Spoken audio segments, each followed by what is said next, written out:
Big 5 news ನಲ್ಲಿ 4ನೇ ಸ್ಟೋರಿಯನ್ನ ಗಮನಿಸ್ತಾ ಹೋಗೋಣ. ಜನವರಿಗೆ ಪವರ್ ಶೇರಿಂಗ್ ಫೈಟ್ ಕ್ಲೈಮ್ಯಾಕ್ಸ್. ರಾಜ್ಯ ರಾಜಕಾರಣದ ಸುದ್ದಿ ಇದು. ಏನಾಗುತ್ತೆ ಹಾಗಾದ್ರೆ? ಪವರ್ ಶೇರಿಂಗ್ ವಿಚಾರಕ್ಕೆ ಸಂಬಂಧಪಟ್ಟಂತೆ ಏನ್ ನಡೀತಾ ಇದೆ ಬೆಳವಣಿಗೆ? ಸಿಎಂ ಸಿದ್ದರಾಮಯ್ಯ ದೆಹಲಿ ಪ್ರವಾಸ ಸಕ್ಸಸ್ ಆಗಿದೆ. ಸಿದ್ದರಾಮಯ್ಯ ಪರ ನಿಂತಿದ್ದಾರೆ ಸಚಿವರು. ಆ ಎಲ್ಲಾ ಸಚಿವರಿಗೆ ಗುಡ್ ನ್ಯೂಸ್ ಸಿಕ್ಕಿದೆ.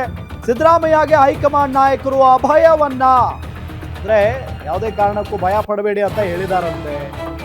ಅಂದ್ರೆ ಇದು ನಿಜಕ್ಕೂ ಕೂಡ ಸಿದ್ದರಾಮಯ್ಯನವರ ಪರವಾಗಿ ಯಾರೆಲ್ಲ ಮಾತನಾಡಿದ್ರು ಸಚಿವರು, ಅವರಿಗೆ ಗುಡ್ ನ್ಯೂಸ್ ಇದು. ಸಿದ್ದರಾಮಯ್ಯಗೆ ಹೈಕಮಾಂಡ್ ನಾಯಕರು ನಾವಿದೀವಿ ನೀವು ಪರಾಗ ಅಂತ ಹೇಳಿದಾರಂತೆ. ಸಿದ್ದು ಬದಲಾವಣೆಗೆ ಸೊಪ್ಪು ಹಾಕದ ಕಾಂಗ್ರೆಸ್ ಹೈಕಮಾಂಡ್. ಅಂದ್ರೆ ಸಿದ್ದರಾಮಯ್ಯನವರು ಬಿಟ್ಟು ಕೊಡಬೇಕು ಸ್ಥಾನವನ್ನ ಅನ್ನೋದಕ್ಕೆ ಯಾವುದೇ ಕಾರಣಕ್ಕೂ ಸೊಪ್ಪು ಹಾಕಿಲ್ಲ. ಸಿದ್ದರಾಮಯ್ಯನವರು ಕಂಟಿನ್ಯೂ ಆಗ್ತಾರೆ. ಇದೇ ವಿಚಾರಕ್ಕೆ ಸಂಬಂಧಪಟ್ಟಂತೆ ಡೀಟೇಲ್ಸ್ ಕೊಡ್ತಾರೆ ನಮ್ಮ ಪೊಲಿಟಿಕಲ್ ರಿಪೋರ್ಟರ್ ದುರ್ಗೇಶ್ ನಾಯಕ್. ನೇರ ಸಂಪರ್ಕದಲ್ಲಿ ಜಾಯಿನ್ ಆಗಿದ್ದಾರೆ. ದುರ್ಗೇಶ್, ಇಂಟ್ರೆಸ್ಟಿಂಗ್ ಬೆಳವಣಿಗೆ ಇದು. ಸಿದ್ದರಾಮಯ್ಯನವರು ಮುಂದುವರಿತಾರೆ ಅಂತ ಹೇಳಿ ಸೂಚನೆ ಸಿಕ್ಕಿಬಿಡ್ತಾ ಹಾಗಾದ್ರೆ?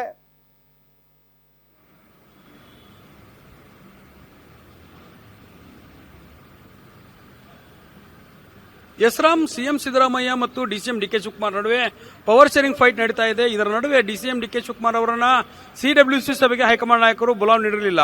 ಸಿಎಂ ಸಿದ್ದರಾಮಯ್ಯ ಅವರಿಗೆ ಮಾತ್ರ ಈ ಒಂದು ಆಹ್ವಾನ ಸಿಕ್ಕಿತ್ತು. ಇದೇ ಆಹ್ವಾನವನ್ನ ಸಿಎಂ ಸಿದ್ದರಾಮಯ್ಯ ಅವರು ಸದುಪಯೋಗಪಡಿಸಿಕೊಂಡಿದ್ದಾರೆ ಅನ್ನುವಂಥ ಮಾಹಿತಿ ಸಿಗ್ತಿರುವಂತದ್ದು. ಪ್ರಮುಖವಾಗಿ ಸಿಡಬ್ಲ್ಯೂಸಿ ಸಭೆಯಲ್ಲಿ ಏನು ರಾಷ್ಟ್ರಮಟ್ಟದ ವಿಚಾರಗಳು ಚರ್ಚೆ ಆದರೂ ಕೂಡ ಸಿಎಂ ಸಿದ್ದರಾಮಯ್ಯ ಹೈಕಮಾಂಡ್ ನಾಯಕರಾಗಿರುವಂತಹ ಸೋನಿಯಾ ಗಾಂಧಿ, ರಾಹುಲ್ ಗಾಂಧಿ ಮತ್ತು ಮಲ್ಲಿಕಾರ್ಜುನ್ ಖರ್ಗೆ ಅವರ ಭೇಟಿಗೆ ಒಂದು ಪ್ರಯತ್ನವನ್ನು ಪಟ್ಟಿದ್ರು.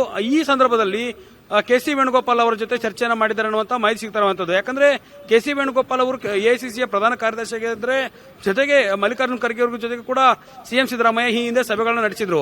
ಆದರೆ ರಾಹುಲ್ ಗಾಂಧಿ ಅವರಿಗೆ ಅತ್ಯಾಪ್ತರಾಗಿರುವಂತವರು ಕೆಸಿ ವೇಣುಗೋಪಾಲ್ ಅವರು ರಾಹುಲ್ ಗಾಂಧಿ ಮತ್ತು ಪ್ರಿಯಾಂಕಾ ಗಾಂಧಿಗೆ ಅತ್ಯಾಪ್ತರಾಗಿದ್ದುಕೊಂಡು ಸಿಎಂ ಸಿದ್ದರಾಮಯ್ಯ ಪರ ಬ್ಯಾಟಿಂಗ್ ಮಾಡ್ತಿದ್ದಾರೆ ಅನ್ನುವಂಥ ಮಾಹಿತಿಗಳು ಸಿಗ್ತಿರೋದ್ರಿಂದ, ಜೊತೆಗೆ ಸಿಎಂ ಸಿದ್ದರಾಮಯ್ಯ ಅವರ ಬದಲಾವಣೆ ಯಾವ ರೀತಿ ಆಗಬೇಕು ಅನ್ನೋದು ಕೂಡ ಬಹಳ ಮುಖ್ಯ ಆಗುತ್ತೆ. ಮುಂಬರುವಂತಹ ಚುನಾವಣೆಗಳ ಪರಿಣಾಮವನ್ನ ಈಗಾಗಲೇ ಹೈಕಮಾಂಡ್ ನಾಯಕರು ತಮ್ಮ ಗಮನದಲ್ಲಿ ಇಟ್ಕೊಂಡು ಈ ಒಂದು ನಿರ್ಧಾರಕ್ಕೆ ಬಂದಿದ್ದಾರೆ ಅನ್ನುವಂಥ ಮಾಹಿತಿ ಸಿಗ್ತಾ ಇರುವಂತ. ಯಾಕಂದ್ರೆ ಸಿಎಂ ಸಿದ್ದರಾಮಯ್ಯ ಬದಲಾವಣೆ ಮಾಡಿದರೆ ದಕ್ಷಿಣ ಭಾರತದ ಮುಂಬರುವಂತಹ ಚುನಾವಣೆಗಳ ಮೇಲೆ ಸಾಕಷ್ಟು ಎಫೆಕ್ಟ್ ಆಗುತ್ತೆ, ಐಂದ ಮತಗಳು ಕಾಂಗ್ರೆಸ್ಗೆ ಕೈ ಕೊಡ್ತಾವೆ ಅನ್ನೋ ನಿಟ್ಟಿನಲ್ಲಿ ಕೆಸಿ ವೇಣುಗೋಪಾಲ್ ಅವರು ಕೇರಳ ಮತ್ತು ತಮಿಳುನಾಡು ಚುನಾವಣೆ ಮುಗಿಯುವವರೆಗೂ ಕೂಡ ಯಾವುದೇ ರೀತಿಯಾದ ಬದಲಾವಣೆ ಬೇಡ ಅನ್ನುವಂಥ ಮಾತನ್ನ ಹೇಳಿರುವಂತದ್ದು. ಹೀಗಾಗಿ ರಾಹುಲ್ ಗಾಂಧಿ ಅವರು ಕೂಡ ಈಗ ವಿದೇಶ ಪ್ರವಾಸದಲ್ಲಿದ್ದಾರೆ. ಮುಂಬರುವಂತಹ ಜನವರಿ, ಅಂದ್ರೆ ನೀವು ಹೊಸ ವರ್ಷದ ಬಳಿಕ ಜನವರಿ 7ಕ್ಕೆ ರಾಹುಲ್ ಗಾಂಧಿ ರಾಜ್ಯಕ್ಕೆ ಮತ್ತು ದೇಶಕ್ಕೆ ವಾಪಸ್ ಆಗ್ತಾರೆ. ಆ ಒಂದು ಸಂದರ್ಭದಲ್ಲಿ ನೀವು ದೆಹಲಿಗೆ ಬನ್ನಿ ಅನ್ನುವಂಥ ಮಾತನ್ನ ಏನು ಸಿಎಂ ಸಿದ್ದರಾಮಯ್ಯ ಅವರಿಗೆ ಕೆಸಿ ವೇಣುಗೋಪಾಲ್ ಅವರು ಹೇಳಿದ್ದಾರೆ. ಹೀಗಾಗಿ ಸದ್ಯಕ್ಕೆ ಸಿಎಂ ಸಿದ್ದರಾಮಯ್ಯ ಸೇಫ್ ಆಗಿದ್ದಾರೆ. ಇದೇ ಒಂದು ಸಂದರ್ಭವನ್ನು ಸದುಪಯೋಗಪಡಿಸುವುದಕ್ಕೆ ಸಿಎಂ ಸಿದ್ದರಾಮಯ್ಯ ಮುಂದಾಗಿದ್ದಾರೆ.